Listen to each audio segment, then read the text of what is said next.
Hello, everybody. This is another episode of the Strength and Knowledge podcast, and I am very excited for this one. I actually haven't even told her, but it's something that we've gotten more and more questions about in the clinic, and it's an area that we're kind of exploring to try to figure out how it fits into what we currently have going on. Pelvic Health Physical Therapy. It's something that I think many people are hearing more and more. She has done a tremendous service for our profession with her 7 years through servant leadership in the Pelvic Health Section of the APTA. She is also running her own private practice, but I'm very, very excited to bring to you today Dr. Carrie Pagliano. So welcome. Thanks for having me. Yeah. So, first things first, I think people either find pelvic health PT before PT school or they find it during PT school, after PT school. What was your moment where you said, hey, this is something that gravitates with me and I want to really go all in? So I graduated a long time ago in 1999, and that was when basically the bottom dropped out of PT. So I had all these grand master plans of being like a neuro-focused therapist and traveling and 60 in my class, and 6 of us had jobs on graduation. So my plans kind of went right out the window off the bat. And so I ended up going back home to upstate New York and laying low for a little bit. And about a year and a half later, tried to get out of there and ended up in DC, and they hired me to do pelvic health. And I had no idea what it was. I just knew that it was going to get me out of home. And so I was really fortunate enough to have an amazing mentor who got me started in, it was referred to primarily as women's health back then. And I did some of it, and it was fine. And I really, started to dive a little bit more into orthopedics and was treating them very, very differently. And worked for a couple different places where I would have my orthopedic patients and my sports clients, and I would have my pelvic health clients. And then I forget, I think it's probably when I went over to Georgetown University Hospital, decided that I wanted to just do pelvic health. One, because it put me one-on-one with a client for an hour, which, let's just be honest, it doesn't happen in a hospital-based practice. And then I don't know what it was that I realized. I'm like, wow, really, pelvic health is just orthopedics in a warm, dark place. It's really just should be a mashup and really shouldn't be this separate entity. And, as you get involved in pain science, as you get involved in, all sorts of different things, pelvic health is really a brand new frontier. The research isn't awesome. We're literally trying out new things every day. And I'm not good at drinking Kool-Aid and doing exactly what people tell me to do. I like to try a little bit here and a little bit there. And this really, pelvic health really suits itself to that, because I get to deal with all the things, like the entire body, pressure systems, nervous systems, pain, all of that. But I can also, like one of my biggest niches right now is return to sport, like CrossFit and running with postpartum moms. Like, you have to understand movement. You have to understand strength and conditioning. And I love to mash that stuff up. So for me, I think what kind of really solidified that was I had my 2 kids 10 and 7 years ago, thinking I would be totally prepared for it, which I was completely wrong. And so having to kind of navigate this, thinking I knew what I was talking about, understanding the reality and putting all that together, I think is what's really kept me here, is that I get to critically think and problem solve every day. My clients typically are going a lot of places looking for answers and being told that they can't run or they can't do this or they can't do that.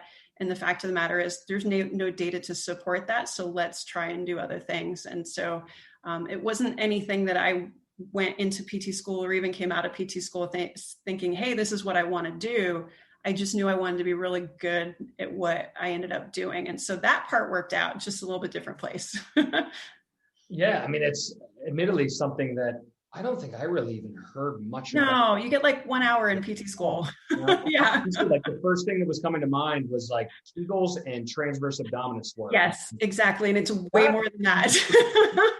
Yeah. Yes. So, for people who maybe are unfamiliar, and admittedly, I'm only superficially into learning more, Yep. Been kind of perusing around. And do they still call it the Women's Health Section on the So, online, or have they made that switch? so that's actually my third child. I have two that are live and living and I feed every day. And then the name change, I was actually, when I was secretary, asked to lead the name change task force. And it took us 5 years to run through that process because people feel very strongly. And I mean, there were people that thought that us changing from women's health to pelvic health was basically turning our backs on women, which actually it wasn't. It was just becoming more inclusive. But it was a unique circumstance in which you're trying to give a voice to men, for example. Like, men shouldn't have to go to a gynecologist to, get their penis pain figured out, like that kind of stuff. So that's my third child, to bring inclusivity to our profession, or at least this aspect of it. And so that was 5 years, and probably my greatest achievement, being on the board. Well, that's awesome. I mean, it was something that I think, yeah, I didn't know that men had some of the issues that they had. Yes, you guys talk about it even less. Yeah, you have incontinence while running. I mean, you have things related to ED. I mean, those are the big two, at least, that are popping up. Yep. And kids too. Bad wedding's a big one. Okay. There's lots of stuff you can do with that. That's something that I actually went down that rabbit hole, having issues with my own kids. No, there's so many things. And I think that the beautiful thing about the pelvic floor is we understand it from a mechanical aspect. If you're in sports and ortho, and you're like, okay, TA, pelvic floor, and breath, because breath is new now, right? We've been doing it for thousands of years. But then there's the pressure system, which that comes into play when you're talking about abdominal separation, prolapse, leakage. Well, how do you control pressure? Well, it comes back to mechanics to some degree, but also breath, and then also impact. Okay, there's our sports and our performance and that sort of thing. Throw in the nervous system, because we have to, look at, why are we doing certain things? We've been in a pandemic for over a year. It's fight or flight kinds of stuff. Like, you just get to wrap it all up and mash it up and connect it. So my guess is there's probably more of a pelvic floor component going on in so many, like, back and hip and knee and foot and all sorts of things. I don't dive into the orthopedics as much as I used to. That's where I buddy up with friends of mine, where I'm like, I'm going to handle this part, and I know you've got the other. But it's just so important to understand that literally my job is not just that area, and it's not just my index finger that fixes it. Like, it's literally critically thinking and problem solving from head to toe. And when you're talking about viewing somebody big picture, you're talking about assessing, you're talking about interventions that are, dare I say, like, holistic, but are integrated, right? Yeah. What do you think, I guess I should say, what would pop up on an assessment, or sometimes like the subjective and objective part of intake, that would lead the person who really has no idea that pelvic health is related to want to reach out or maybe seek somebody out like yourself? Yeah.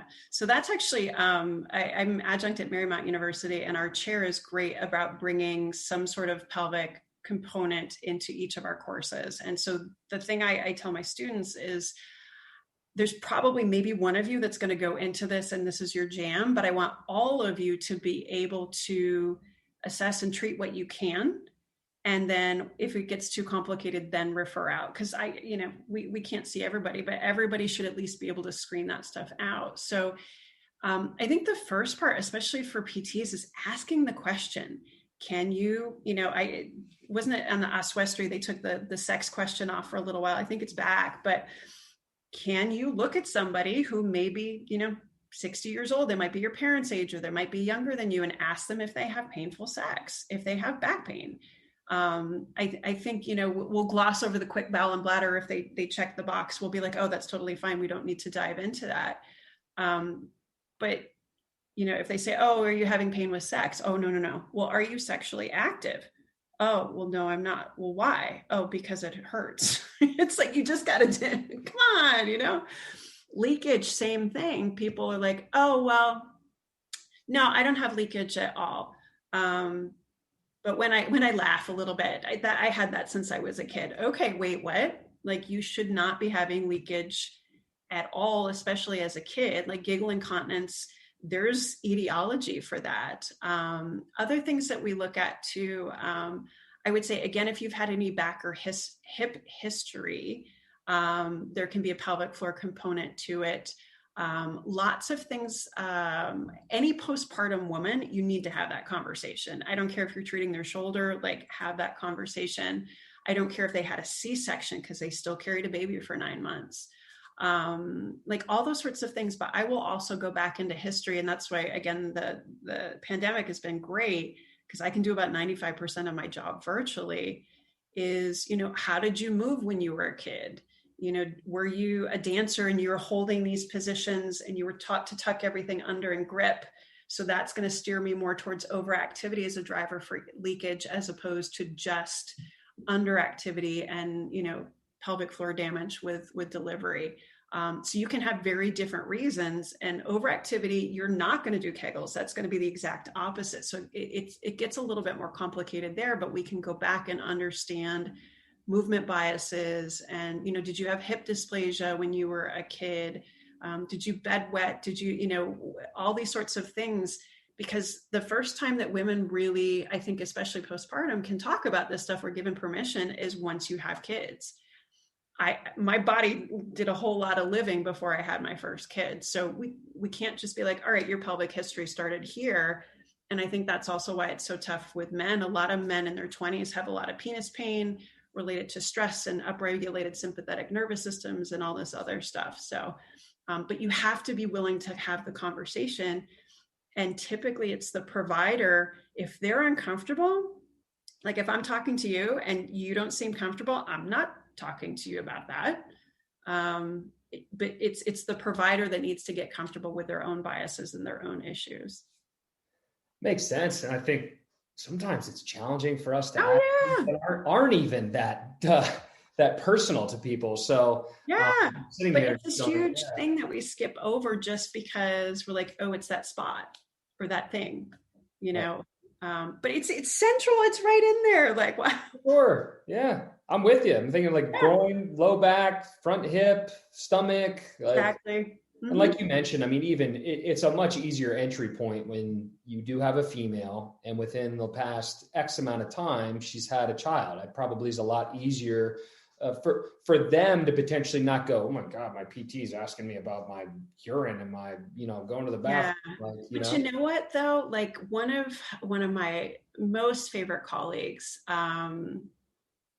Scott Epsley, he actually used to be with the Sixers for a while. We worked together at Georgetown for a number of years, and we just had the best collaborative relationship because it wasn't a thing. And granted, he was trained in Australia and things are a little bit different how they're trained there. But, understanding that if you're working with a young gymnast and she's lost her period and she's, she may be having some leakage, but you're seeing her maybe for her back or something, like that's really relevant stuff. You've got to be asking those questions, right, especially for our younger athletes. So it's, again, I think we have to acknowledge the elephant in the room, that it's awkward sometimes, but do I talk about this stuff with my mom? No, but it's very much, she still thinks I treat like cervical, like neck, not like cervical down there. No, but like, I think the more open you are and you're like, all right, it is what it is. And that's where, I'm super open on my social media about, like, I just try and have fun with it. And, there's a lot of things that I'm uncomfortable with, and you just like, all right, this is what it is, but I really would love to know this because this can tell me more how to help you. All I'm thinking about right now is the Adam Sandler. Oh no. If me in your pants is cool, consider me Miles Davis. So just like ways to like, just make it seem a little more casual, a little bit more normal, so people don't walk in and they're holding on to this massive secret that they're so embarrassed about, right? Exactly. And I mean, here's the thing, and this will be funny in a second. You'll be able to see this. So like, you don't need one of these in your office. Like, you don't need that. For anybody that doesn't have the video to this, there are some anatomy things where you usually have your skeleton and maybe a leg and a knee. Carrie has something a little bit more hidden. I did not buy it from a medical supply store. Let's put it that way. So, I mean, it is one of the crazy shops around the corner that you're like have the liquor store next to. And that's where we have to get our medical stuff. So the more you can put a client at ease, and think about it, if you're coming to see me, I have about 90 seconds. And especially if we're doing this, I have even less. So I need to put you at ease quickly so we can go there. And it's the provider that sets that tone and sets that expectation of openness. And if you leave that space there, it comes. This is already my favorite podcast. So good. I'm so glad. never had mentioned or talked about or seen on the podcast. So transitioning this into the need for earlier postpartum care. I know you're a big believer that the time period between delivery and return to, let's call it just fitness in general, is extremely important. What are some things that you are seeing missed here? And how do we, from a messaging standpoint, promote this as something that needs to at least be considered? So I think the biggest challenge is that women have expectations that may or may not be realistic. And some of that can be harmful stuff that does come from social media, that we should be out, running a marathon at 6 weeks and back in our pre-pregnancy jeans. And there's a lot of aesthetics and body image and, mom guilt sorts of things that go along with it. So that's kind of, I think when you understand that that's part of the package, it makes it a little, you understand how broad it is. This whole 6 week thing, and I think ACOG, which is the American College of Obstetricians and Gynecologists, it's been, I think, since 2018 now, they came out with the 4th trimester guidelines, and they did mention physical therapy the first time that they did do that as part of 4th trimester care. And also, I think in a later statement, talked about earlier access, like every woman, not just a C-section mom, should be getting access or a check-in by 2 weeks. And I kind of took that as, you know what, if we're going to be part of that 4th trimester, we've got direct access to some degree in all 50 states.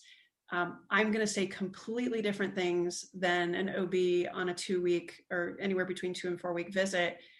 That's a space for us. And you're talking moms off the cliff as far as nursing positions, what's safe to get out and walk, C-section scar care, all sorts of things. And then where to start. And I think that's where I think as a medical profession, we're behind the 8 ball on this, because you get, social media influencers or even like well-known athletes or things like that.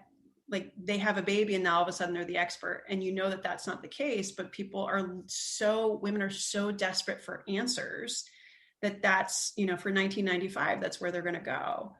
And then they're left disappointed when they did, this perfectly skinny, beautiful woman that appears to have no problems. She says, I can do this, and I'm having leakage and I have pressure, and she has no idea what I'm talking about. And so I think that's where understanding up front that these things are possibilities, vetting your sources, and see, we can't be a barrier to ourselves as providers. And that's where, I think getting direct access taken care of is helpful, but also not every person, especially in COVID, is comfortable going physically to a PT. And so opening up virtual options, like telehealth has been amazing. Having, digital education or, lesser cost options. If someone doesn't have insurance, we've got to think about unique ways to get good information to women, because if we don't, the lady that has the, 500,000 Instagram following because she, has great hair and abs and she had a baby and now she's going to tell you exactly how to do it. She's more than happy to slide into that spot. So I think us getting out of our own way and saying, we are this, we need to do that. And like, no, we need to change it. And if we're looking to change this, we need to go to the women themselves and show them that there's a better way to do this. And I think for you, you're not just talking about the everyday person, but the population that you're serving oftentimes are a little bit more, let's say, type A. They're doing higher level activities. We're in DC. Right? Who's not? We're in DC. Everyone's like that. Oh, you're right. You're right. Sorry. I completely am forgetting. We're right around the nation's capital and everything is heightened, especially right now. I've lived here 21 years. I'm allowed to say that now. Yes. So, I mean, these people that are, more type A personalities, they're rushing back into things. Yep. Are there any indicators there? I mean, you mentioned some of them. Are there things that you're seeing happen too fast, too soon that are leading to negative outcomes? Yeah. I mean, it's one of those things where, even if, let's say you do go to a postpartum PT, if you don't have somebody that can fill that gap between the treatment table and, your HIIT workout, you're going to get into trouble. And so, there's screening that's available that you can say, hey, you know what, let's focus on this. Let's build this back up. Especially with running now, I think it was 2 years ago now, there's finally some guidelines that came out of the UK as far as, when women are ready to return to run. And it's not 6 weeks, it's closer to 12 weeks. And at that point, you still got to make sure that there's balance and that there's good strength and there's ability to manage impact and things like that. But if women don't know that and they're like, oh, well, as soon as that 6 week OB check is good to go, I can go do anything, right? And I think the easiest way to compare it is if you had an injury, would you have, your injury surgery, and then as soon as the 6 weeks is up, would you rehab it or would you go right back to what you were doing before? And for some reason, we put postpartum in this whole other category. Keep in mind, you're now also functioning with less sleep. Your nutrition sucks because you're never able to do anything. You're asked to do more. And so your body is not in a great place anyway. And now you're expecting it to go right back where it left off. And that's just not a realistic expectation. So I think more people, that are in positions like in gyms, CrossFit boxes, running groups, that sort of thing, that can be like, hey, you need to work your way up to this just like you would an injury. You need to get things checked off. You need to make sure that you're not having pressure or leakage or heaviness or pain as you come back, and there's a clear progression. I think that's really where there's some opportunity to make sure that people get back safer, and it's shorter in the long run, to be honest with you. Yeah, I mean, two things are standing out there for me. I mean, just outside of the education, right? This connectivity. I mean, it's so much more important now for us to be connected to these people outside of our four walls of our facility or our house or whatever we're doing things in, to get out in front of these owners of fitness facilities or running groups or whatever, and at least having the conversation. I mean, admittedly, I'm sitting here and hopefully my sister doesn't mind this, but she had kind of the diastasis recti and an umbilical hernia that, presented itself. And you're sitting here and you're like, all right, well, pelvic health PT, would that have potentially avoided it? She loves intense activity. She was a college athlete. I don't know at what point she started getting back into it, but you're sitting here and I can't help but think about the parallels and the problems that we're even having with return to sport from an ACL injury. So if you pregnancy is like prerequisites over the course of 9 months of carrying, you're probably not as physically competent or have nearly the capacity that you used to have. So going through this curriculum-based plan, kind of like the parallels over here in the return to sport world, is really, it's not that much different. Is that fair? Yeah, that's fair. I think the only other thing that we probably have to combat, besides like the sleep and the hormones and the taking care of a small human thing and that stuff aside, are the judgment pieces.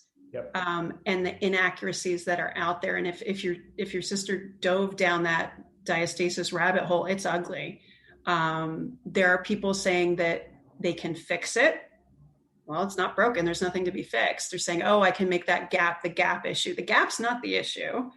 You can't do planks. You can't do this. You can't do that. No evidence to say that, but there's people making a boatload of money off of false claims that they've done research when it's an abstract from a conference presentation, like all sorts of stuff there. So what complicates it is the fact that women are having to deal with a new identity, a new body, a new role in their life. And that is all encompassed in this and what they're dealing with postpartum return to whatever that may be. So it's a little more complicated. Yeah. Outside of just some of the curriculum oriented. Yeah, totally. Like if it were just straight return, yeah, exactly. But yeah, you put this other stuff in.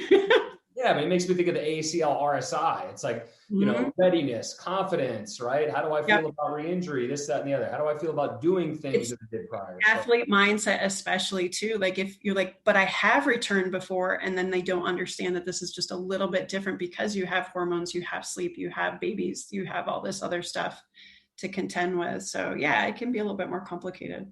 Yeah, no, I mean, I can only imagine.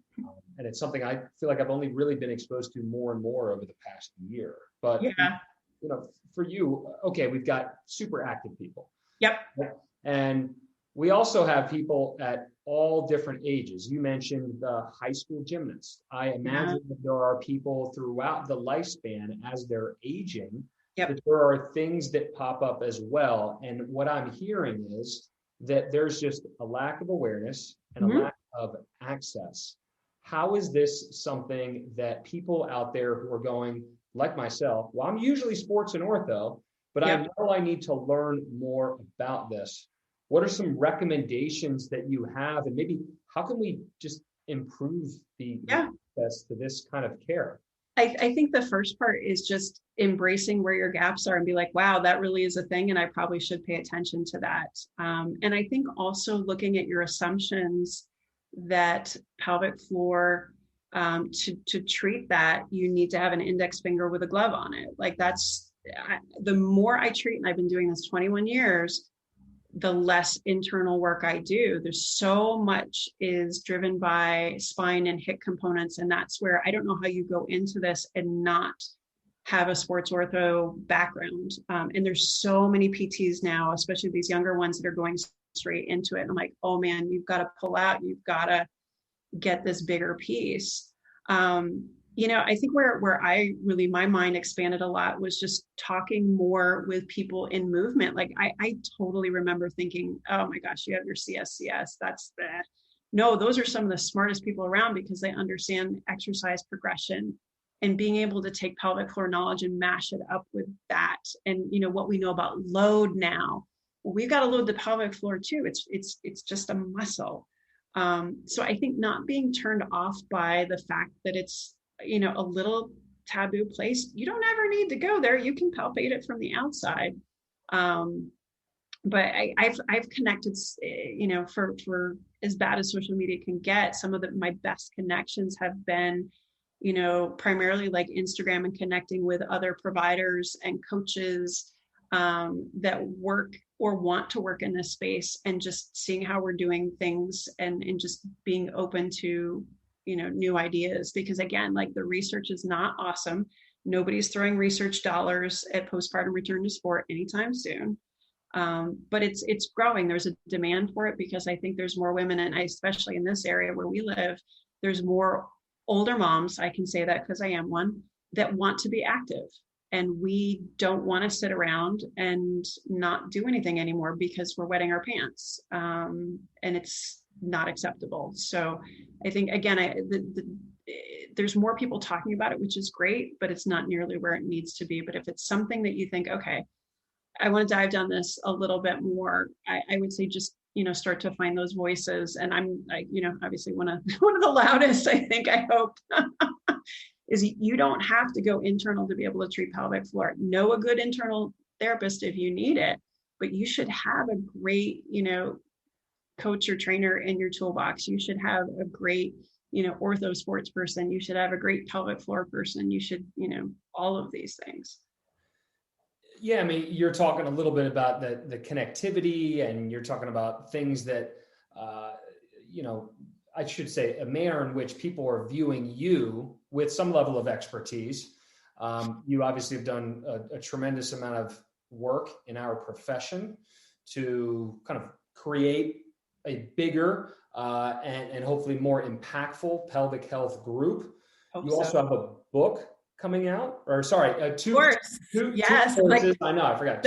The book is in a few years. You're early. Sorry. But I think the best part about this is, and this is where I feel like I have my complaints with our profession, is that we're so busy focusing on professional speak all the time.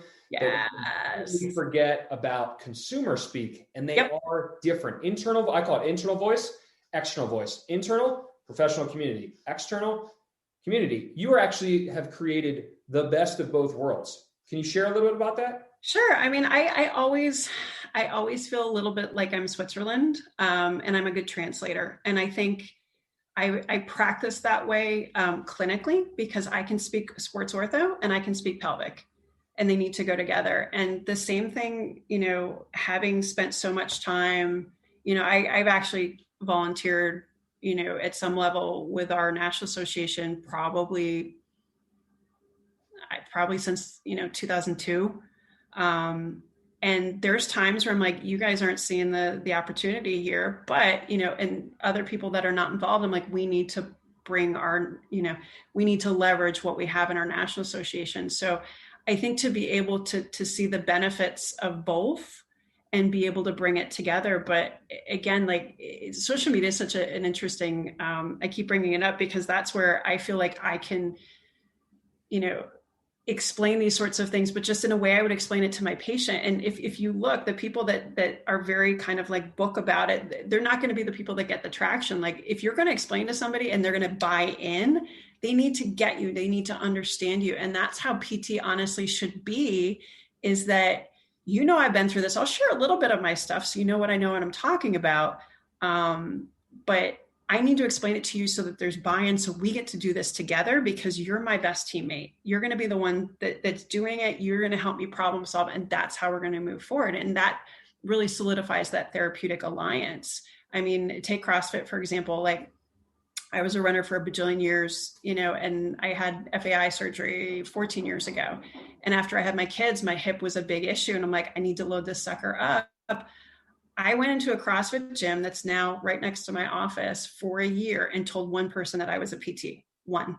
I'm like, I'm putting my head down, I'm shutting my mouth, and I'm learning. And I slowly came out of the closet, the PT closet, and slowly fessed up. And I was like, you know what? Now I'm going to take everything I know, I'm going to mash it up with what I've learned. But had I gone in there and been like, I'm the PT, I know everything. Like, that's how these pissing matches start. And frankly, I don't have time or space for it. Like, everybody's got to move forward. It's not about me. It's not about my ego. And sometimes that's what happens in our profession. Yes, I have a DPT behind my name, but what that does is just back up the fact that I'm a good critical thinker. I can problem solve the hell out of anything. That's what makes me a DPT. And I don't treat like a technician. And there's so many people out there, like, I have my DPT, but they treat like a technician. And I'm like, but that's all.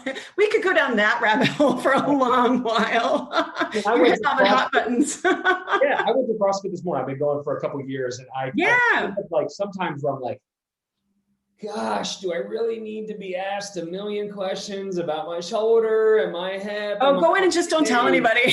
What do you think this is? And then it's like, I give them like hey, it could be a lot of things. And then they go, oh, well, they don't know anything. And then you just go back and forth there. See, when you're the pelvic PT, then they'll just get you at the end of class, because they're not going to talk about it in the middle of class. Carrie, what's going on here? This is exactly. Unless you have that loud mouth guy, right? Totally. No, that's super funny. But I think the part of being in the community, allows us to get better at speaking the value of PT. And I think we're realizing more and more and more, we need to get out of these medical silos. I think that being in the POPs and highly hospitalized areas of our healthcare system that we've been stuck in gets us in this world where it's like, okay, we have this certain level of importance, and everybody's going to search for us on the internet, and they're just going to show up, and we're going to tell them what to do, and that's it. Whereas I think we need to continue to find ways, get outside of the clinic, go do Yeah. things, explore, experience, have conversations, do workshops, do videos, courses, whatever, but anything outside of just sitting back and thinking that things are naturally just going to change themselves, Well, I mean, I think, those of us that do go into entrepreneurship, and I will caveat that by saying I did not go into entrepreneurship until 18 years into practice because I'm completely risk averse.